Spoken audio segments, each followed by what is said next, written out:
मेरा नाम सुनैना है। वैसे तो मैं गांव की रहने वाली थी, लेकिन मेरे ख़ानदान में कुछ ऐसे रीति रिवाज थे जो हमारी सोच से बिल्कुल ही अलग थे, और मैं ऐसे रीति रिवाजों के सख्त खिलाफ थी। मुझे समझ नहीं आता था कि आखिर लोग आज के ज़माने में भी ऐसी मनगढ़ंत बातों पर विश्वास कैसे कर लेते हैं। मैं बहुत समझदार और पढ़ी लिखी लड़की थी। मेरी फैमिली में मेरी दोनों बहनों को पढ़ने नहीं दिया गया था, मगर मैं बहुत ज़िद्दी थी, इसलिए मैंने अपनी ही ज़िद से अपनी पढ़ाई को पूरा कर लिया था। मेरे घर वालों का कहना था कि हम गरीब लोग हैं और हम जैसे लोग चाहते हैं कि हमारी बेटियां इज्जत से अपने घर की हो जाएं, मगर तुम तो पढ़ाई करना चाहती हो। आखिर पढ़ लिख कर तुम्हें करना ही क्या है, जाना तो तुम्हें फिर भी ससुराल ही है। इसलिए घर के कामकाज सीखो, पढ़ाई लिखाई करने की कोई ज़रूरत नहीं है। मेरे पापा मुझसे बहुत प्यार करते थे, हालांकि वो अपनी तीनों ही बेटियों से बराबर का प्यार करते थे, मगर मैं बहुत ज़िद्दी थी, इसलिए सभी लोग मेरी ज़िद के आगे हार मान जाया करते थे। हम तीनों बहनों का कोई भाई नहीं था। मेरी एक बड़ी बहन थी और मुझसे एक छोटी बहन थी। हम तीनों ही बहनें आपस में बहुत मोहब्बत और प्यार के साथ रहा करते थे। मेरी मम्मी का गांव की औरतों के साथ बहुत मिलना जुलना रहता था, जबकि मेरे पापा सिर्फ अपने काम से काम ही रखते थे। मेरे पापा का शहर जाने वाले रास्ते पर एक चाय का होटल था, जहां पर आने जाने वाले लोग रुकते थे और लोग उनके होटल पर बैठकर चाय नाश्ता करते थे। हमारी ज़िंदगी सुकून से गुजर रही थी। हमारे यहाँ जिस लड़की की शादी होने वाली होती थी, उसकी शादी से एक रात पहले उसको हरे रंग के कपड़े पहना दिए जाते थे, जिसकी वजह से वो लड़की शादी से एक रात पहले अपनी नींद पूरी कर लिया करती थी। वो सारी रात गहरी नींद में सोई रहती थी और अगली सुबह जब उसकी आंख खुलती तो उसके पास बहुत सारे पैसे होते थे। ऐसा सिर्फ अभी तक हमारे रिश्तेदारों में हो चुका था। लड़की के पैरों पर हल्दी लगी होती थी। ये रस्म मुझे कुछ अजीब सी लगती थी, क्योंकि मैं पढ़ी लिखी थी और ये बात जानना चाहती थी कि आखिर ऐसा करने से क्या होता है। इसी तरह जब मेरी शादी का समय आया तो एक रात पहले मुझे भी हरे रंग के कपड़े पहना दिए गए थे। मैंने चुपके से अपने कमरे को बंद करके अपने कपड़े चेंज कर लिए थे और सोने का नाटक करने लगी। अभी मुझे लेटे हुए 5 मिनट भी नहीं हुए थे कि मेरे साथ कुछ ऐसा हुआ जिसने मेरे होश उड़ा दिए थे। जब शाम ढल गई और रात के आगोश में मैं घिरती चली जा रही थी, एक अजीब सा सुकून और लापरवाही हवा चल रही थी। मैं छत पर बैठी हुई पंछियों को अपने अपने स्थान पर वापस जाता हुआ देख रही थी। तभी छत पर मम्मी मेरे पास आई और कहने लगी, सुनैना, तुम्हारा रिश्ता तय कर दिया गया है और अगले महीने तुम्हारी शादी है। अपनी मम्मी की बात सुनकर मैं चौंक गई थी कि अचानक मेरी मम्मी ने मुझसे बिना पूछे मेरा रिश्ता कैसे फिक्स कर दिया, यहाँ तक कि शादी की डेट भी फाइनल कर दी। मेरी मम्मी बहुत अजीब थी और बहुत गुस्सा किया करती थी, इसलिए उनसे बात करते हुए हम तीनों बहनों को डर लगता था। हम लोग सिर्फ खुलकर हंसी मजाक अपने पापा से ही कर लिया करते थे। मम्मी कहने लगी कि शादी से एक रात पहले तुम्हें हरे रंग के कपड़े पहनने हैं। मैं वो कपड़े तुम्हारे लिए निकाल कर रख दूंगी। शादी के समय घर के सारे मेहमान मौजूद होंगे, इसलिए मैं तुम्हारे मुंह से कुछ उल्टा सीधा नहीं सुनना चाहती। खामोशी से कपड़े पहन लेना, मैं तुम्हें अभी से ही सावधान कर रही हूँ। ये कहकर मेरी मम्मी उठकर चली गई थी। मैं गुस्से से उनको जाता हुआ देख रही थी। मुझे अपनी मम्मी एक आंख नहीं भाती थी, क्योंकि बचपन से लेकर अब तक उन्होंने हम बेटियों को बोझ ही समझा था, जबकि वो खुद भी एक औरत थी। मेरी मम्मी की चाहत थी कि उनके पास एक बेटा भी हो, मगर इसमें हमारी कोई गलती नहीं थी। हम तीनों बेटियां पैदा हो गए और इस तरह मेरी मम्मी की चाहत अधूरी रह गई। आखिर हरे रंग के कपड़े पहनाने की वजह भी बड़ी अजीब थी, जो मैं किसी को क्या बताती। खुद को बताते हुए भी मैं डर सी जाती थी। यह हमारे ख़ानदान का रिवाज था कि जिस लड़की की भी शादी होती थी, वो शादी एक रात पहले अपने शरीर पर हरे रंग के कपड़े पहन लिया करती थी।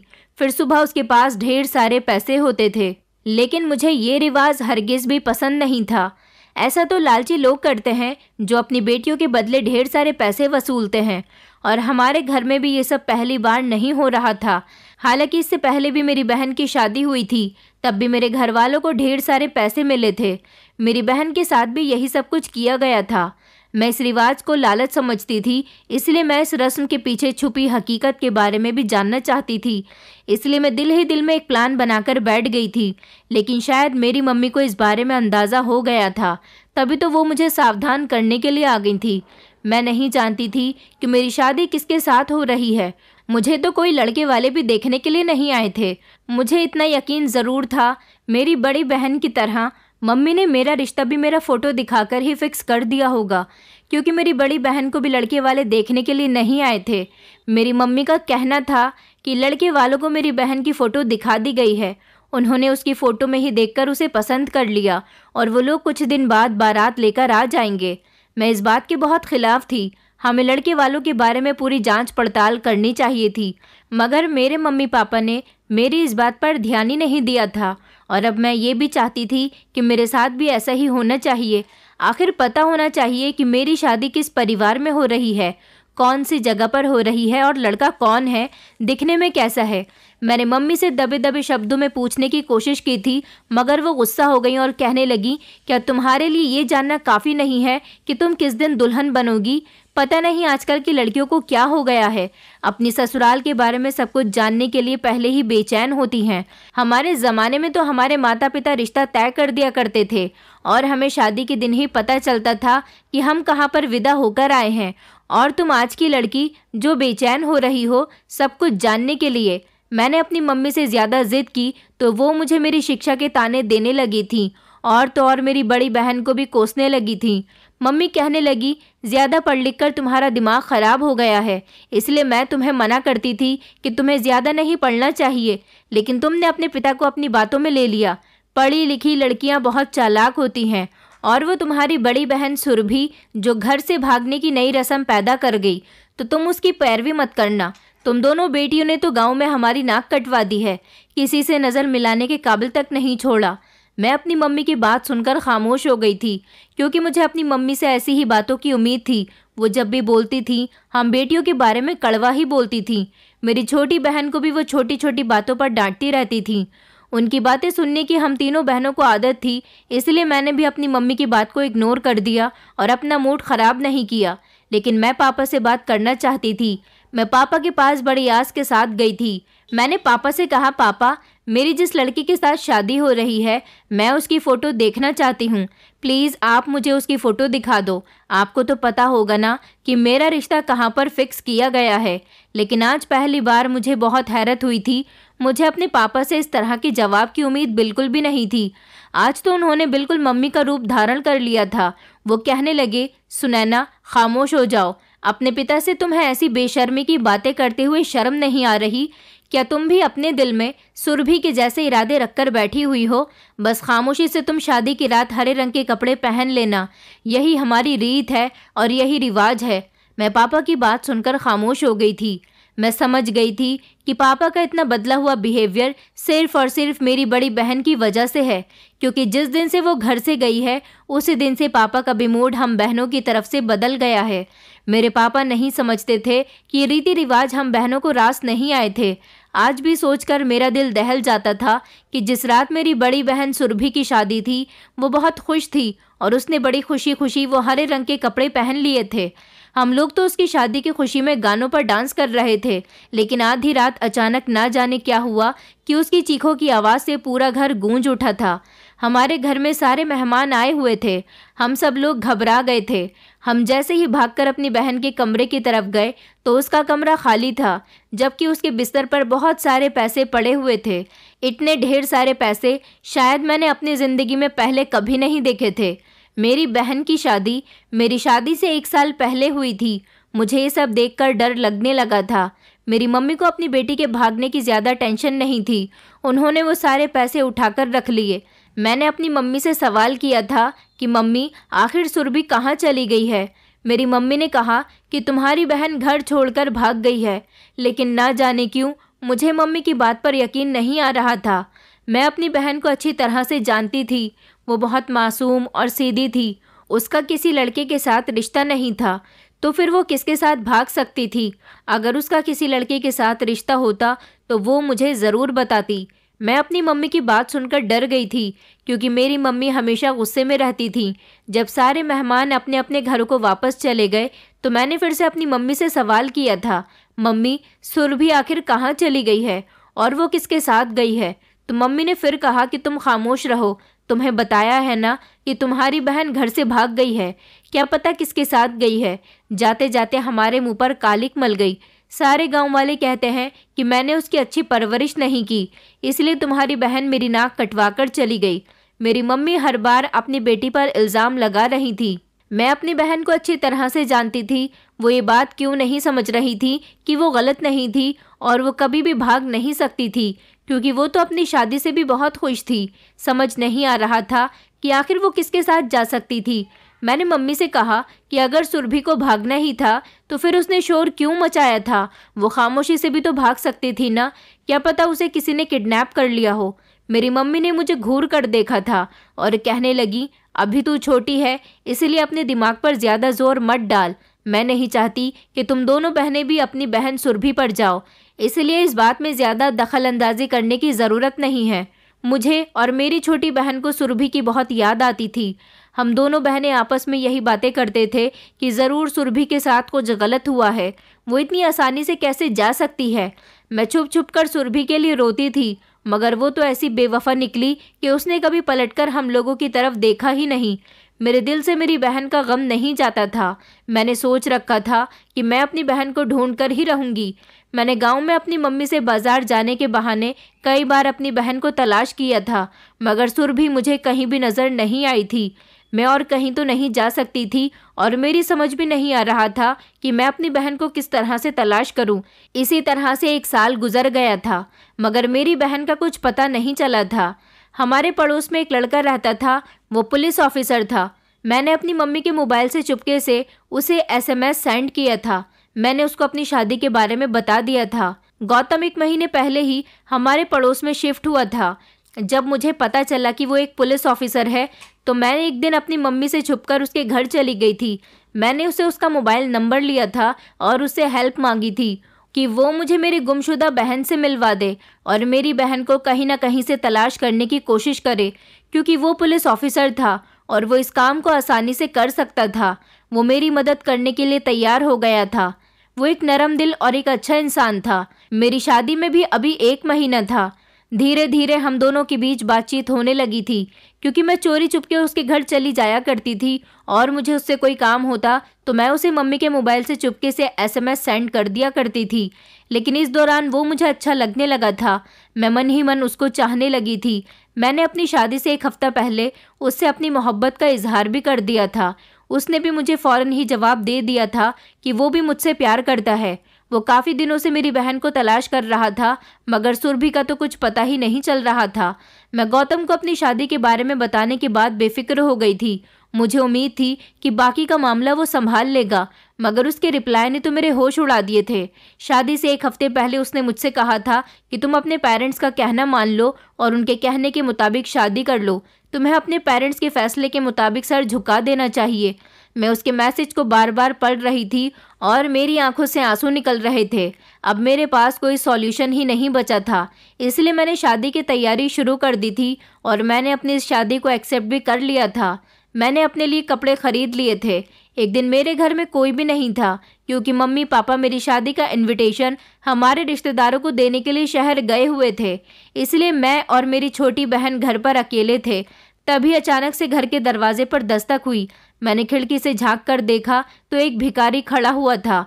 मुझे लगा कि उसे पैसे चाहिए होंगे। मैं उसके लिए पैसे निकाल कर ले गई थी। मैंने जैसे ही उसको पैसे दिए तो उसने मेरे हाथ से पैसे नहीं लिए, बल्कि वो तो कहने लगी कि शादी की रात तुम हरे रंग के कपड़े हरगिज मत पहनना, नहीं तो तुम बर्बाद हो जाओगी सुरभि की तरह। इतना कहकर वो भिखारी हमारे घर से चला गया था। मैं उसे आवाज़ देती रह गई थी, मगर उसने मेरी आवाज़ नहीं सुनी थी। मैं उसकी बात से बहुत घबरा गई थी, इसलिए घर का दरवाज़ा जल्दी से बंद करके अपनी बहन के गले लग गई थी। मेरी बहन भी मुझे देखकर परेशान हो गई और पूछने लगी, दीदी क्या हो गया है? मैंने उसको उस भिखारी की बात बताई तो वो कहने लगी, दीदी ये भिखारी तो पैसे लेने के लिए ऐसे ही कहते हैं। लेकिन फिर भी मैं सारा दिन उसकी बात से परेशान रही थी। रात को फिर से जब मैं सोने के लिए लेट गई तो मुझे वो भिखारी याद आ रहा था। उसकी बातों से तो मेरा शरीर थर थर काँप रहा था। उस भिखारी में कुछ ऐसा ज़रूर था जिसने मुझे चौंका दिया था। आखिर क्या था ये मैं याद नहीं कर पा रही थी, लेकिन उसके शब्द अभी तक मेरे दिमाग में घूम रहे थे। वो कौन था और गुंजन और सुरभि को कैसे जानता था? गुंजन मेरी बुआ की बेटी थी और उसकी शादी भी इसी तरीके से हरे रंग के कपड़े पहनने के बाद ही हुई थी। उसकी शादी को 3 महीने गुजर गए थे, मगर अभी तक वो अपने मायके नहीं आई थी। हमारे खानदान में जितनी भी लड़कियों की शादी होती थी, वो अपनी ससुराल जाने के बाद मायके में कभी पलटकर नहीं आती थी। हर लड़की रात में हरे रंग के कपड़े पहनती और सुबह विदा होकर अपनी ससुराल चली जाती थी, लेकिन फिर उनका कोई अता पता ही नहीं मिलता था। वो कहाँ रहती, कहाँ जाती, उनकी कोई खबर किसी को होती ही नहीं थी और ना ही उनके मायके वाले इस बारे में कोई जानकारी लिया करते थे। हमारे खानदान वाले तो बेटियों को विदा करने के बाद उन्हें उनके हाल पर छोड़ दिया करते थे। मैं अपनी मम्मी से पूछती तो वो कहती कि ये सब कुछ इन हरे रंग के कपड़ों का कमाल होता है।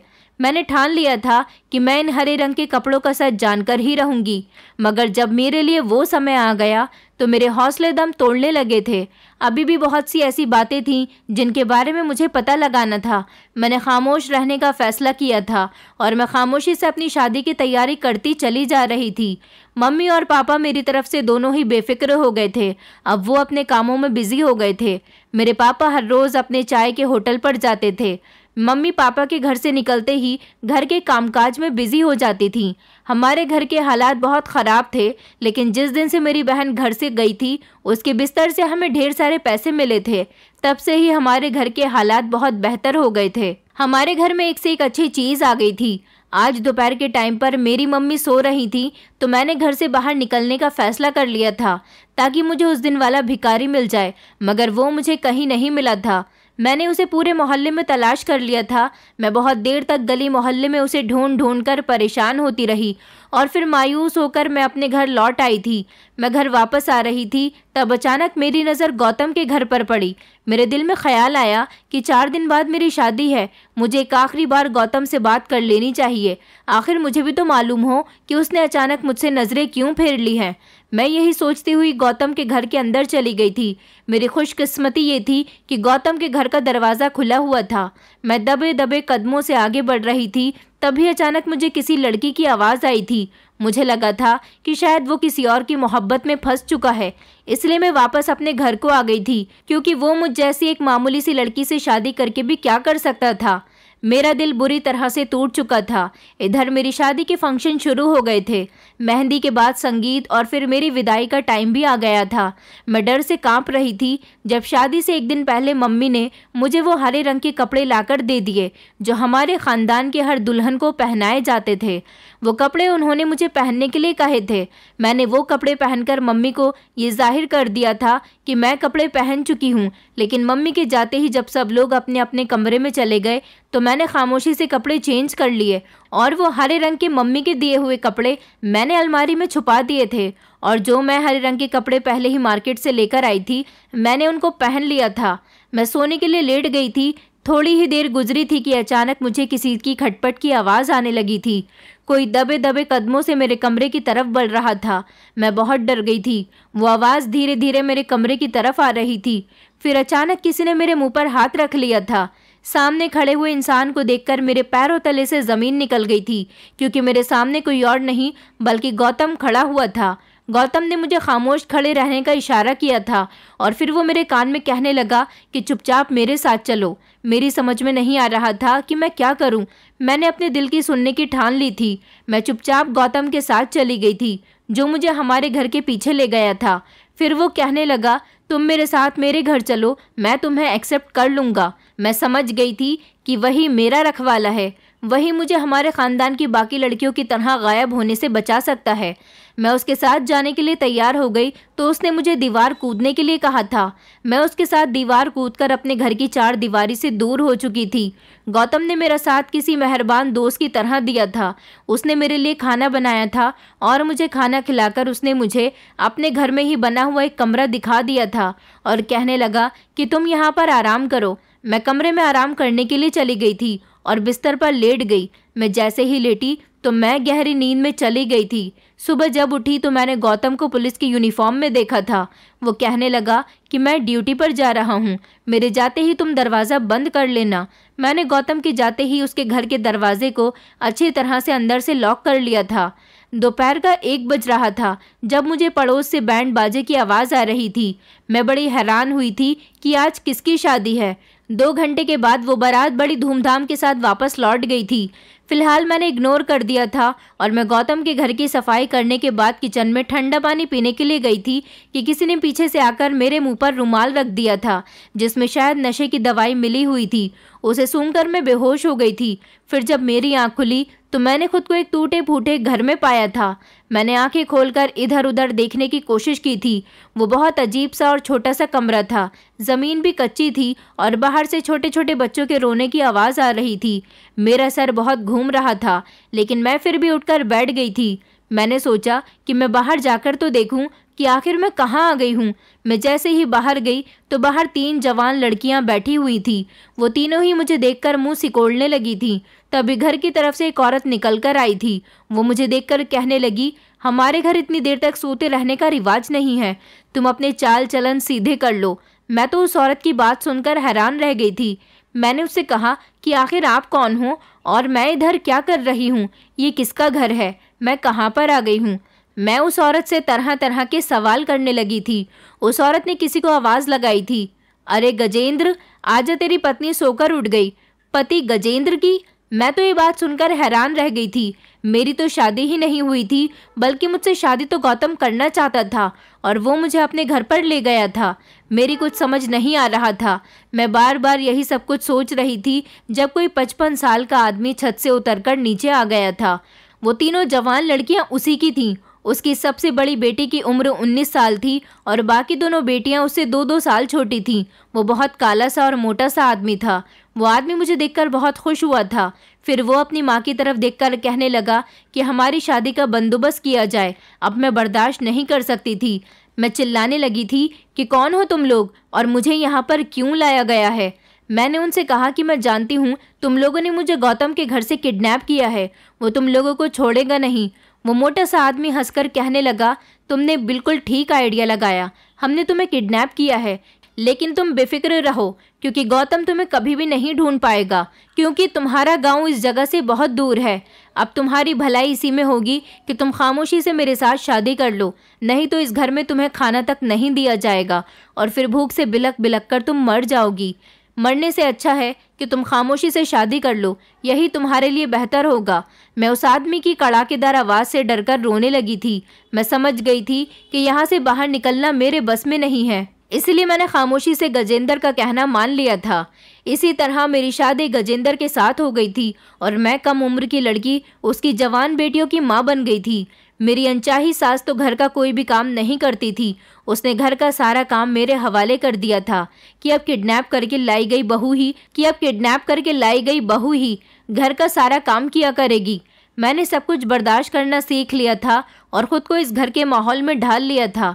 ये भी मेरे ही गांव की तरह एक गांव था, मगर ये बहुत पुराना गांव लग रहा था। यहाँ पर तो गैस का चूल्हा भी नहीं था। मिट्टी के चूल्हे पर ही आग जलाकर खाना पकाना पड़ता था। आग जलाते जलाते मेरी आंखें धुएं से फूट जाती थीं। काफ़ी समय तक तो मुझे कुछ भी नज़र नहीं आता था। मैं अपनी किस्मत को घंटों बैठकर रोती रहती थी और गजेंद्र की तीनों ही बेटियां मुझे तंग करने में कोई कमी नहीं छोड़ती थीं। गजेंद्र की सबसे बड़ी बेटी मुझसे सिर्फ 2 साल छोटी थी और रिश्ते में मैं उसकी माँ बन गई थी। गजेंद्र की पहली पत्नी मर चुकी थी, इसलिए उसने मुझसे दूसरी शादी की थी। मैं इन तीनों लड़कियों के सारे काम किया करती थी और अपनी सास की भी खूब सेवा करती थी, लेकिन मैंने खुद को हर लम्हा चौकन्ना करके रखा हुआ था। मेरी सास के पास सारा दिन गांव की औरतें आती रहती थीं। उनकी ही वजह से मुझे पता चला था कि मुझे बंगाल के एक छोटे से गांव में लाया गया है, जबकि मेरा घर बंगाल से बहुत दूर था। मैं कभी बंगाल नहीं आई थी। यहाँ पर तो मेरा कोई अपना भी नहीं था। मुझे कोई ढूंढ नहीं पाता, इसलिए मुझे यहाँ से गायब होने के लिए खुद ही कोई कोशिश करनी थी। इस गांव में गजेंद्र की पत्नी बनकर रहना मेरे लिए नाकाबिले बर्दाश्त था। इस तरह तो मैं रह रहकर ही मर जाती। एक दिन मैं घर के कामकाज कर रही थी, जब मुझे एक आइडिया याद आया। मैं फौरन ही चक्कर खाकर गिर गई थी। गजेंद्र दौड़ता हुआ मेरे पास आया और मुझे करीब के ही अस्पताल में ले गया था। मैंने सारे रास्ते थोड़ी थोड़ी आंखें खुली रखी थी। मैं रास्ते को समझने की कोशिश कर रही थी, लेकिन मुझे कुछ समझ नहीं आ रहा था, इसलिए मैंने बेहोश होने का नाटक 2-3 बार किया था। फिर मैंने अपनी सास से कहा था कि आप क्यों घर से बाहर सब्जी लेने के लिए जाती हो? अब आपके आराम करने के दिन आ गए हैं। आप घर की सारी जिम्मेदारी मुझ पर छोड़ दो, मैं घर के सारे काम किया करूंगी और साथ ही साथ आपकी सेवा भी करूंगी। लेकिन वो बुढ़िया भी बड़ी चालाक औरत थी, मुझ पर इतनी जल्दी भरोसा कैसे कर सकती थी। फिर मैंने अपने पति की बेटियों से दोस्ती बढ़ाना शुरू कर दिया। मैंने अपनी मीठी मीठी बातों और उनके हर अत्याचार को बर्दाश्त करके उनके दिलों को जीत लिया था। और मैं गजेंद्र की भी हाँ में हाँ मिलाया करती थी ताकि उसको लगे कि उसकी पत्नी बहुत अच्छी है। घर को मैंने पूरी तरह से संभाल लिया था और इस घर के लोगों का भी दिल जीत लिया था। तब कहीं जाकर इन सबको मुझ पर यकीन हुआ था और मुझे यहाँ पर आए हुए भी 4 महीने गुजर गए थे। मेरी सास ने मुझे घर से बाहर सामान खरीदने की परमिशन दे दी थी। मैं हर रोज़ रास्ते में ठहरकर किसी न किसी औरत से पूछती रहती थी कि यहाँ का बस अड्डा किधर है, यहाँ से बस अड्डे पर कैसे जाया जाता है। ये सारी इन्फॉर्मेशन इकट्ठी करते करते मुझे पूरा 1 महीना लग गया था और फिर फाइनली मेरी आज़ादी का दिन भी आ गया था। मैंने रोज़ की तरह जल्दी जल्दी अपने सारे काम निपटाए और अपनी सास को खाना बनाकर दे दिया। गजेंद्र की 3 बेटियों के भी मैंने सारे काम कर दिए थे। मैंने इन सबको खाने में नींद की दवाई मिलाकर दे दी थी। वो सब लोग खाना खाते ही सो गए थे, जबकि गजेंद्र किसी काम से घर से बाहर गया हुआ था। मैंने घर से कुछ पैसे उठा लिए और फिर मैं खामोशी से घर से फरार हो गई थी। अब मुझे सारी इन्फॉर्मेशन मिल चुकी थी, इसलिए मुझे खुद पर बहुत भरोसा था, मगर मेरा डर अभी तक पीछा नहीं छोड़ रहा था। डरते डरते मैं बस अड्डे तक आ गई थी और फिर बस में बैठ गई थी और फिर फाइनली जब बस चली तो मेरी सांस में सांस आई थी। सारा रास्ता इसी तरह से गुजर गया था। मैं अपने गांव पहुंच गई थी। यहाँ आने के बाद मेरी आंखों में खुशी के आंसू आ गए थे। अब मैं कहाँ जाती ये फैसला करना मेरे लिए बहुत मुश्किल हो रहा था, मगर मैं अपनी एक फ्रेंड के घर की तरफ चली गई थी। वो मुझे देखकर शॉक्ड रह गई थी। वो कहने लगी कि तुम कहाँ से आ रही हो, तुम्हारी शादी तो बंगाल में हुई थी और तुम्हारा पति कहाँ पर है। मैंने उससे कहा, तुम्हें कैसे पता कि मेरी शादी बंगाल में हुई थी। तो वो कहने लगी, मैं खुद तुम्हारी शादी वाले दिन तुम्हारे घर गई थी। तुम्हारी बारात जैसे धूमधाम से आई थी उसी तरह से धूमधाम से वापस गई थी। उसकी बात सुनकर तो मैं चौंक गई थी। बंगाल में मेरे साथ जो कुछ हुआ था वो सब कुछ मैंने उसे बता दिया था और मैंने उसे ये भी बताया था कि मैं तो घर से भाग गई थी। मैंने उससे कहा कि मैं तो गौतम के घर थी, पता नहीं मुझे कौन किडनैप करके बंगाल ले गया था। मेरी फ्रेंड कहने लगी, हम इस रात से पर्दा उठाकर ही रहेंगे, इसलिए उसने मुझे कुछ दिनों तक अपने घर में ही छुपाकर रखा हुआ था। वो बहाने बहाने से मेरे घर जाकर मेरी मम्मी से मेरी इन्फॉर्मेशन लेती रही थी, मगर मेरी मम्मी ने उसे मेरे बारे में कुछ नहीं बताया था। शायद मम्मी का मेरे ससुराल वालों के साथ कोई कांटेक्ट ही नहीं था। मैंने अपनी फ्रेंड से एडवाइस लेकर गौतम के साथ मिलने का इरादा बनाया था, इसलिए मैंने रात के टाइम जाने का फैसला कर लिया था, क्योंकि मैं नहीं चाहती थी कि मुझे कोई देख ले। इसलिए मैं सबसे छुपती छुपाती हुई गौतम के घर पहुंच गई थी। गौतम के घर का दरवाज़ा हमेशा खुला ही मिलता था। मैं उसके घर में चली गई थी। मुझे गौतम की किसी से फ़ोन पर बात करने की आवाज़ आ रही थी। वो तेज़ तेज़ बोल रहा था। वो फ़ोन पर किसी से झगड़ा कर रहा था। वो कहने लगा कि अगर लड़की भाग गई है तो इसमें मेरा कोई कसूर नहीं है और मैं भी तुम्हारे पैसे वापस नहीं करूँगा। उस लड़की का ध्यान तुम्हें खुद ही रखना चाहिए था। मैं उसकी बात सुनकर शॉक्ड रह गई थी। मैं समझ गई थी कि इसका मतलब ये कि गौतम ही सबके पीछे है। मैं उल्टे पैरों अपनी फ्रेंड के घर वापस आ गई थी। मैंने उसको पूरी बात सुना दी थी तो वो भी काफ़ी परेशान हो गई, मगर हमें समझ नहीं आ रहा था कि क्या किया जाए और किससे मदद मांगी जाए। इसलिए मैंने अपने दोस्त की एडवाइस पर ध्यान देने की ठान ली थी। हम दोनों सीधा पुलिस स्टेशन चले गए थे और हमने वहाँ पर गौतम के खिलाफ रिपोर्ट दर्ज करवा दी थी। पुलिस ने उसे कुछ ही दिनों में अरेस्ट कर लिया था। मैं उससे मिलने के लिए गई तो वो खुद शॉक्ड रह गया था। वो कहने लगा, तुम्हें हमारी प्लानिंग के बारे में कैसे पता चल गया? तुम्हें कैसे पता चला कि तुम्हारी किडनैपिंग में मेरा हाथ भी है? मुझे गौतम की बात सुनकर करंट लगा था। फिर मैं मुस्कुराकर उससे कहने लगी, हर मुजरिम अपना जुर्म करने के बाद कोई ना कोई निशानी ज़रूर छोड़ देता है। तुमने भी एक निशानी छोड़ दी थी। मुझे ये बताओ, आखिर तुमने ये सब क्यों किया? गौतम कहने लगा कि मैं कोई पुलिस ऑफिसर नहीं हूँ। मैं तो तुम्हारे पेरेंट्स और तुम्हारे रिश्तेदारों की ही गैंग का एक हिस्सा हूँ। तुम्हारी फैमिली में ये रिवाज है कि शादी से एक रात पहले लड़कियों को गायब कर दिया जाता था, इसीलिए हरे रंग के कपड़ों का नाटक किया जाता था। दरअसल उन हरे रंग के कपड़ों पर नशे की दवाई मिली हुई होती थी, जिसको पहनने के बाद लड़कियां बेहोशी का शिकार हो जाती थीं और वो लोग जिनको लड़कियां बेच दी जाती थीं वो उसे उठाकर ले जाते थे और उसकी जगह ढेर सारे पैसे रख जाते थे। ऐसा इसलिए किया जाता था ताकि शादी के समय दूल्हे को देखकर दुल्हन शादी से इनकार न कर दे, और फिर सुबह के समय बारात आई थी और बिना दुल्हन के ही वापस चली जाती थी, क्योंकि दुल्हन तो पहले ही ठिकाने पर पहुंचा दी जाती थी। तुम्हारी बड़ी बहन सुरभि ने भी उस रात बहुत चालाकी की थी। उसने वो कपड़े बदल लिए थे और वो बेहोश नहीं हुई थी। जबकि उसके खरीदार आए तो वो डर गई, इसीलिए वो चिल्लाने लगी थी और वो लोग घबरा गए और उसे उठाकर ले गए थे। इसलिए तुम्हारी मम्मी ने सबको ये बता दिया था कि उनकी बेटी भाग गई है। हर लड़की जो बेची जाती थी वो शादी के लिए ही बेची जाती थी, क्योंकि कई अलग अलग शहर और जगह पर ऐसे लोग मौजूद हैं जिनकी शादियां नहीं होती। उन लोगों की शादी हम इस तरह से पैसे वसूल करके करवाते हैं, जिसमें सबसे ज़्यादा फ़ायदा तुम लोगों के पेरेंट्स का होता है। तुम्हारी बड़ी बहन बहुत ज़िद्दी लड़की थी। वो किसी हाल पर भी उस उम्रदार आदमी की पत्नी नहीं बनना चाहती थी, इसलिए उसको ज़बरदस्ती किडनैप करके इतनी दूर भेज दिया गया कि तुम कभी भी अपनी बहन को नहीं ढूंढ सकती। हमें पता था कि हर लड़की को उन कपड़ों पर शक होता था और तुम भी बहुत चालाक हो। सबसे ज़्यादा शक तो तुम्हें था। तुम्हारी मम्मी मुझे इस बारे में पहले ही बता चुकी थी, इसलिए मैं तुम्हारे पड़ोस में पुलिस ऑफिसर बनकर आ गया था। और तुम्हारी मम्मी को ये भी पता चल गया था कि तुम मुझे एसएमएस करती हो, इसलिए तुम आसानी से हमारे जाल में फंस गई थी। ऐसी ही बाकी सारी लड़कियां भी मेरी बातों में आ गई थी। मैं किसी के लिए कुछ भी बन जाता था और उनको अपने घर में जगह दे दिया करता था। उसके बाद वो लड़कियां मेरे ही घर से किडनैप हो जाती थीं। तुम्हारी रिश्तेदारी की हर लड़की अपने अपने पति के साथ जिंदगी गुजार रही है। वो सही सलामत है। हालांकि उनके पतियों में कोई ना कोई कमी है, लेकिन तुम दोनों बहनें बहुत चालाक हो। अब मुझे गौतम की पूरी बात समझ आ गई थी कि मेरे माता पिता और मेरे सारे रिश्तेदार भी इस काम में मौजूद थे। मैंने अपने माता पिता और सारे रिश्तेदारों के बारे में पुलिस को बता दिया था और उन सब लोगों को भी अरेस्ट कर लिया गया था। अब मैं अपनी छोटी बहन के साथ ऐसा नहीं होने देना चाहती थी जैसा हम दोनों बहनों के साथ हुआ था, इससे पहले कि वो सब लोग अरेस्ट हो चुके थे। मुझे अपनी मम्मी से इसलिए नफरत थी क्योंकि वो बहुत चालाक औरत थी। उन्होंने कभी भी अपनी बेटियों से मोहब्बत नहीं की थी। मेरे पापा गलत इंसान नहीं थे। वो मम्मी के कहने में आकर ही दौलत के लालच में अंधे हो गए थे, जिस वजह से उन्होंने खामोशी से अपनी बेटियों को किडनैप होने दिया। जितनी भी लड़कियां ज़बरदस्ती की ज़िंदगी गुजार रही हैं, पुलिस ने उन सारी लड़कियों से पूछताछ कर ली और इस दौरान मुझे मेरी बहन भी मिल गई। लेकिन मेरी बहन ने अब फैसला कर लिया था कि वो अब इस इंसान की पत्नी है, इसलिए वो उसके साथ ही ज़िंदगी गुजार रही है। अपनी बहन को इतने सालों बाद देखकर मुझे बहुत खुशी हुई थी, पर मैं अपनी छोटी बहन के साथ इस घर में रह रही हूँ और हम दोनों बहनें अब अपने माता पिता के बगैर अकेले हो गए, क्योंकि उन दोनों को सज़ा हो चुकी है।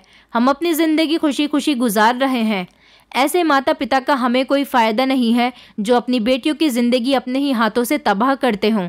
दोस्तों, उम्मीद करती हूँ आपको हमारी कहानी पसंद आई होगी। कहानी पसंद आई है तो वीडियो को लाइक करें, चैनल पर नए हैं तो चैनल को सब्सक्राइब करें और हाँ, नोटिफिकेशन बेल को ज़रूर दबाएं ताकि अगली अपडेट सबसे पहले आपको मिले।